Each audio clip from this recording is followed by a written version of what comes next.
광주 광산구 소촌동. 디자인이 독특한 붉은색 건물 하나가 눈길을 끕니다. 바로 중견조각가 정춘표 작가의 작업실인데요. 지역 여류 조각가로서 30여 년 가까이 작품 활동을 이어오는 등 여성 조각가로서 입지를 굳건히 해왔습니다. 왕성한 활동을 이어가고 있는 정 작가의 대표적인 작품으로는 심미적 아름다움을 표현한 여체 시리즈와 행복과 희망을 전하기 위한 새와 북어 시리즈입니다. 치열한 작가 정신으로 늘 새로움을 보여주고 있는 정춘표 조각가를 만나 그의 인생과 예술 세계를 들어보도록 하겠습니다. 그동안 일관되게 추구해오고 있는 어떤 예술 세계가 있을 것 같습니다.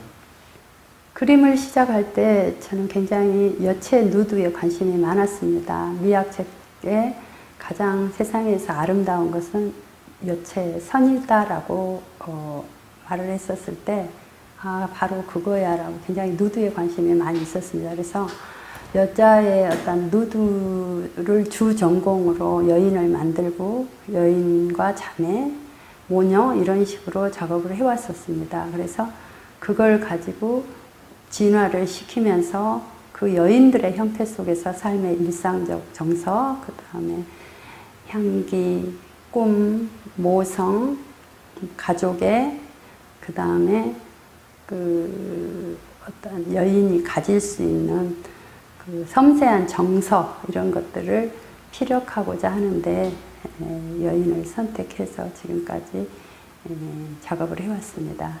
어떤 고향의 정서가 작품에 어떻게 연결되는지 거기에 대해서 좀 말씀해 주십시오. 작품 세계에서 이야기를 하자면 제가 지금까지 하고 있는 작품의 모든 정서와 그 다음에 작품을 풀어나가는 내 나름대로의 그 해석들은 전부 저의 유년 시절과 청소년 시절에 있다고 볼 수 있겠습니다.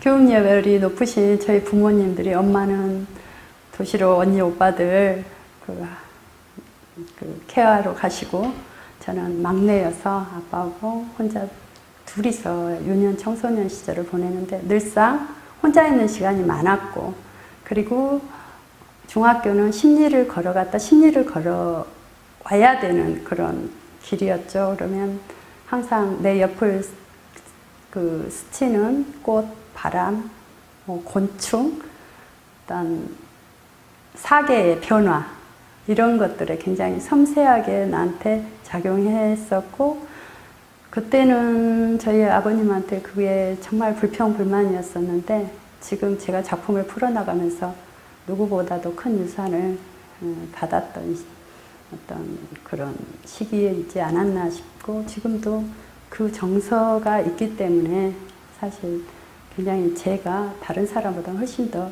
부유하다고 이렇게 생각하고 작업하고 있습니다. 꽃과 바람과 여인을 소재로 많은 작품을 해오고 계신 걸로 알고 있습니다. 그런 꽃과 바람과 여인에 주목하는 이유가 있을 텐데요. 보통의 조각상들을 보자면 고체다 아니면 정체되어 있다 딱딱하다 그냥 형상일 뿐이다라는 어떤 일반적인 개념을 깨고 싶었습니다. 그래서 저의 여인상을 보면은 머릿결과 치맛자락에 어떤 그 흩날림이 보입니다.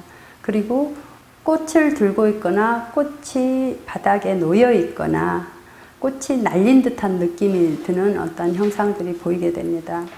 그리고 그 여인을 둘러싼 전체적인 분위기 속에서 어깨에 새가 있거나 무릎에 새가 있거나 이럴 때 저는 오감을 두드리는 조각가가 되고 싶었습니다.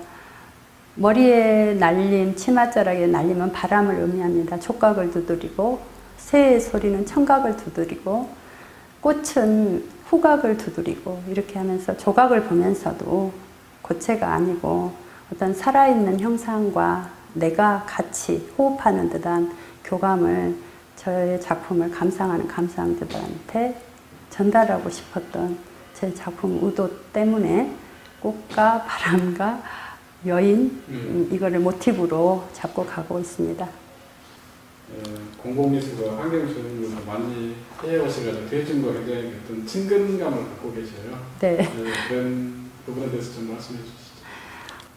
공공조형물이라고 하는 것은 건물 앞에 어떤 형상으로서 서 있는 게 아니라 그 건물의 역할, 기능, 그리고 그것을 이용하는 사람들의 요구, 이런 것들이 그 조형물을 보면서 건물을 이해할 수 있는 상징성을 가진 창작물을 설치해야 되는 게 아닌가라는 게 제가 공공조형물을 세우는 의도입니다. 그렇기 때문에 공공조형물이라는 것을 건물에 접근시키는 게 아니라 일반 보는 감상자들과의 접근, 그 건물에 가장 어울리는 추상적인 형상을 캐치해서 그거를 가지고 오기도 하고 구상적인 것을 가지고 와서 설치하기도 하고 하는, 그렇게 제작을 하면서 접근해 가는 게 저는 공공조형물이라고 생각합니다. 그러니까 네, 내년 5월 말에 광주 신세계 갤러리에서 개인전을 준비하고 계신 걸로 알고 있는데요. 어떻게 지금 준비하고 계신가요? 지금은 2012년도에 제가 대동갤러리하고 예술의 전당 전시를 굉장히 대규모로 하고, 사실 작업장 짓고 이렇게 휴지기 같은 상태고 많은 작품을 만들지 못했는데, 또 다른 전환점을 한번 가지고 싶어서 지금 아이템이 이제 확실시 되고 그 다음 전시장을 잡은 상태입니다. 그래서 내년 전시는 기존에 해왔던 여체, 그 다음에 세와 북어 작품 이런 것과는 아주 또 색깔이 다른 어떤 작품을 준비하고 있습니다. 네, 가장 기억에 남는 해외 전시가 있다면 어떤 전시인지 좀 소개해 주시죠. 해외 초대 개인전으로 가장 인상에 남은 전시는 프랑스 파리전입니다. 그때 당시에 제게 초대전의 제안이라는 것은 굉장히 영광스러웠고 굉장히 설레는 전시였었죠. 어떤 미지의 세계에 어떤 내가 전시를 펼칠까. 근데 조각의 브론즈나 대리석은 굉장히 용량과 무게의 어떤 초가로 운반이 쉽지가 않아서 그때 고안했던 게 새와 북어였습니다. 여인에 항상 같이 있었던 새를 접목시켜서 새와 같은 메시지를 가질 수 있는 어떤 복합체를 가지고 설치를 한번 해서 가져가야겠다고 생각을 해서 작품을 만들어낸 게 북어 작품입니다. 그래서 새와 북어, 하늘을 나르는 새와 가장 물밑을 이용하는 물고기가 두 어떤 소재가 추구하는 희망의 메시지를 가지고 그림자를 잡아내고 그 다음에 움직임을 보여주고 하면서 파리 전시를 할 수 있었습니다. 그래서 행복을 안겨다주는 효자 역할을 하는 어떤 작품으로서 지금은 여체 작품, 입체로 말하면 여체 작품, 그 다음 평면 입체로는 부조라고도 할 수 있는 평면 입체, 이 두 장르를 가지고 갈 수 있는 역할을 하게 된 2004년도 프랑스 전시가 저한테는 가장 기억에 남는 전시가 되었습니다.